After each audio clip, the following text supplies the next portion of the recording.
महायुतीकडून ठाण्यामध्ये नरेश म्हस्केंना उमेदवारी तर कल्याण डोंबिवलीतून श्रीकांत शिंदेंच्या नावाची अधिकृत घोषणा।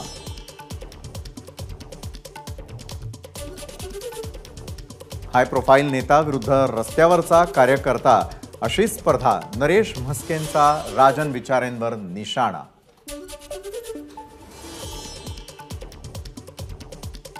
उमेदवारीची अधिकृत घोषणा झाल्यानंतर कल्याण डोंबिवलीचे उमेदवार श्रीकांत शिंदेंनी मानले मुख्यमंत्री उपमुख्यमंत्र्यांचे आभार, तर ठाण्यामध्ये नरेश म्हस्के मोठ्या मताधिक्याने विजयी होतील, श्रीकांत शिंदेंना विश्वास।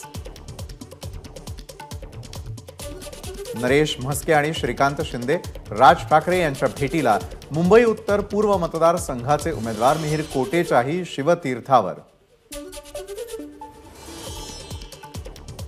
लवकरच ठाण्यामध्ये राज ठाकरेंची सभा होणार, राज ठाकरेंकडे सभा घेण्याची मागणी केल्याची नरेश म्हस्के यांची माहिती।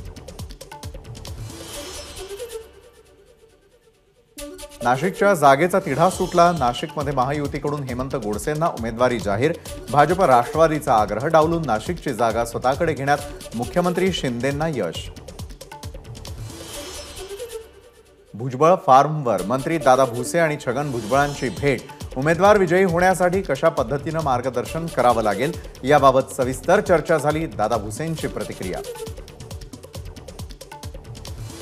आमची भूमिका ठाम, आम्ही लढणार आणि जिंकणार, तर अर्ज माघारीचा निर्णय 7 तारखेला घेणार, शांतिगिरी महाराजांचं विधान। इतर मतदारसंघातही ताकदीनं निवडणुकीमध्ये उतरू, शांतिगिरी महाराजांचं वक्तव्य। हेमंत गोडसेंना नाशिकमधून उमेदवारी घोषित होताच महायुतीमध्ये नाराजीचा सूर, भाजपकडून इच्छुक असलेले दिनकर पाटील नाराज, तर फडणवीस, बावनकुळे, गिरीश महाजन यांना भेटून पुढील भूमिका घेणार, दिनकर पाटील यांची प्रतिक्रिया। निलेश लंकेंनी केलेल्या कामामुळे त्यांना कोणत्याच गावात विरोध होणार नाही, निलेश लंकेंचाच विजय होईल, नितेश कराळे यांचा विश्वास। ज्या माणसानं राष्ट्रवादी काँग्रेस लहानाची मोठी केली त्यावरच कुणी दावा करत असेल तर लोकांना कळतं की निष्ठावान कोण आहे, नितेश कराळेंचा अजित पवारांवर निशाणा। महायुतीमधून पालघरच्या जागेवर भाजपचा दावा, पालघरची जागा भाजप जाहीर करेल, भाजप प्रदेशाध्यक्ष चंद्रशेखर बावनकुळेंचं वक्तव्य। रत्नागिरीमध्ये आयोजित वंचितच्या सभेला ऐनवेळी प्रकाश आंबेडकर गैरहजर, उन्हामुळे सभेसाठी आलेल्या कार्यकर्त्यांनी खुर्चीऐवजी झाडाखाली बसणं पसंत केलं, तर महाडमध्ये होणारी वंचितची सभाही रद्द।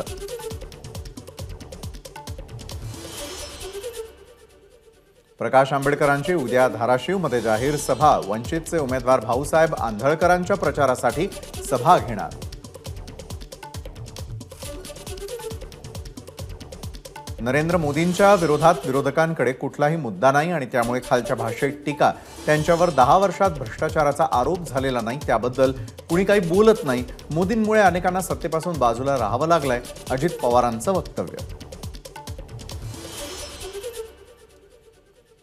मी वेगळा रस्ता स्वीकारलाय, एकेकाळी त्यांना दैवत मानत होतो, त्यांच्या वक्तव्याबद्दल बोलावं एवढा मोठा नाही, शरद पवारांच्या टीकेवर अजित पवारांची प्रतिक्रिया।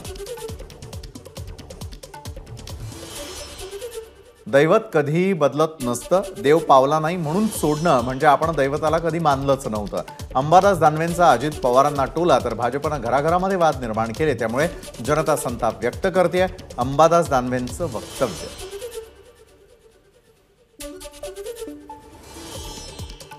महाराष्ट्रामध्ये कुठे लूट झाली हे उद्धव ठाकरे यांनी एक उदाहरण देऊन दाखवावं, त्यांनी आणि मी 2.5 वर्ष एकत्र सरकार चालवलं, आमच्यामध्ये कधीही मतभेद नव्हते, निवडणुकीच्या काळात असे आरोप होतात, उद्धव ठाकरेंच्या आरोपांवर अजित पवारांची प्रतिक्रिया। कुठलाही धमकी दिलेली नाही, विरोधकांकडे कुठलाही मुद्दा राहिला नसल्यानं आमच्याबद्दल गैरसमज पसरवला जातोय, आम्ही त्यांच्याबरोबर असतानाही कधी धमक्या दिल्या नाही, यापुढेही धमक्या दिल्या जाणार नाहीत, अजित पवारांची धमकीच्या आरोपावर प्रतिक्रिया। 17 तारखेला शिवतीर्थावर सभेसाठी मनसेनं अर्ज केला, इतरांची पोरं कडेवरती खेळवणार नाही असं राज ठाकरे म्हणाले होते, मग आता मनसेचा उमेदवार नसताना कुणासाठी सभा घेताय, अनिल परबांची राज ठाकरेंवर टीका।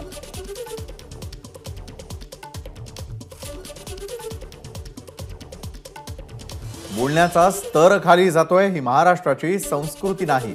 त्यांना सल्ला द्यावा एवढा मोठा माणूस मी नाही.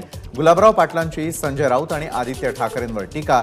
जसे पेराल तसे उगवेल असाही दिला इशारा. आमच्या पक्षाचे म्हणजे शिवसेनेचे लोक मागच्या काळामध्ये कोणी फोडले याचा रितसर अभ्यास केला तर त्यावेळी आमचाही आत्मा असाच म्हणत होता. गुलाबराव पाटील यांची शरद पवारांवर टीका. निवडणुकांमध्ये सध्या जो बोलण्याचा स्तर आहे तो खालच्या पातळीवर जाताना दिसतोय. विजन काय आहे यावर चर्चा न करता व्यक्तिगत टीका करणं उचित नाही. उद्धव ठाकरेंच्या फडणवीसांवरील टीकेवर गुलाबराव पाटलांची प्रतिक्रिया.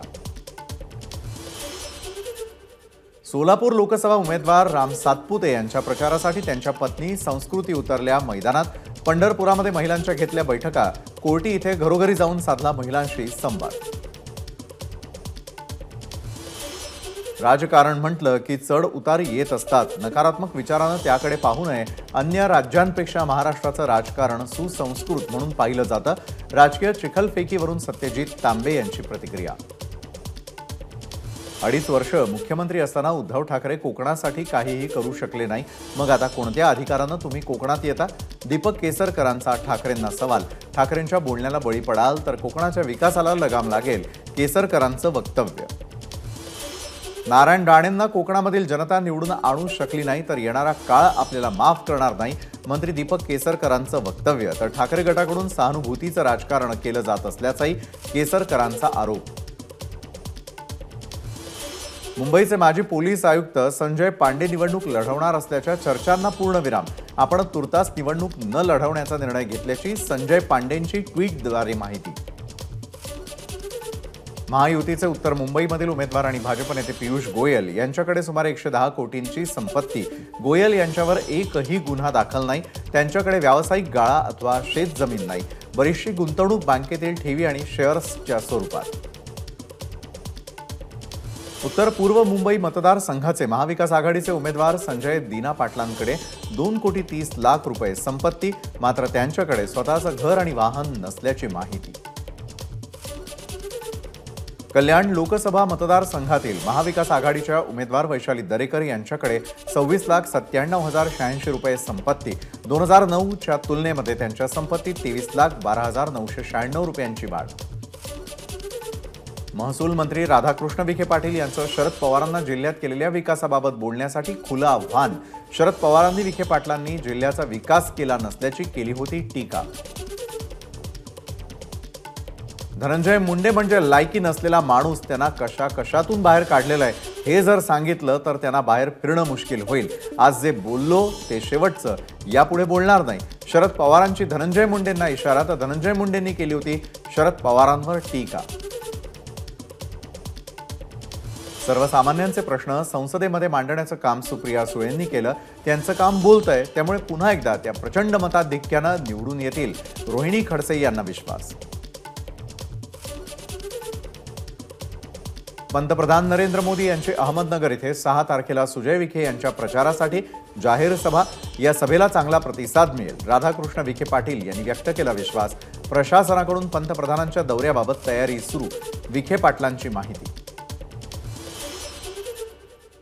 पंतप्रधान नरेंद्र मोदी यांचं कालचं भाषण लातूरकरांच्या प्रश्नाला वाचा फोडणारं नव्हतं. मागील 10 वर्षात पाण्याच्या प्रश्नासाठी त्यांनी काय केलं याचं उत्तर त्यांच्याकडे नाही. काँग्रेस उमेदवार डॉक्टर शिवाजी काळगे यांची मोदींच्या भाषणावर प्रतिक्रिया.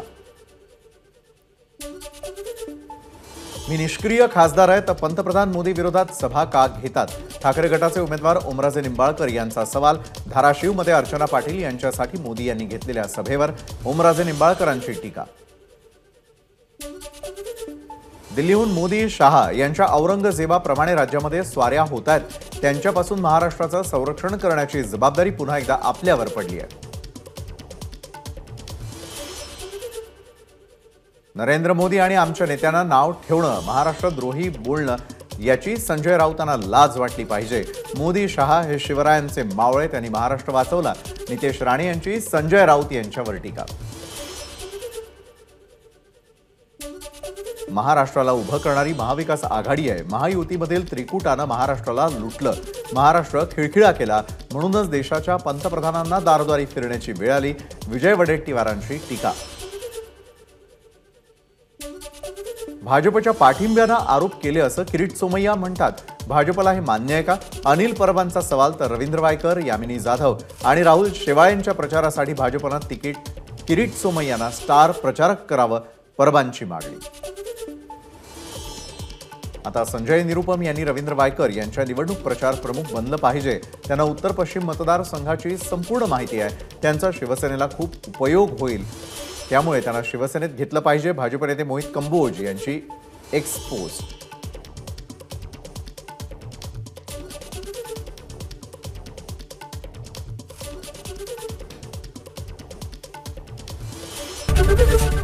एबीपी माझा, उघडा डोळे बघा नीट.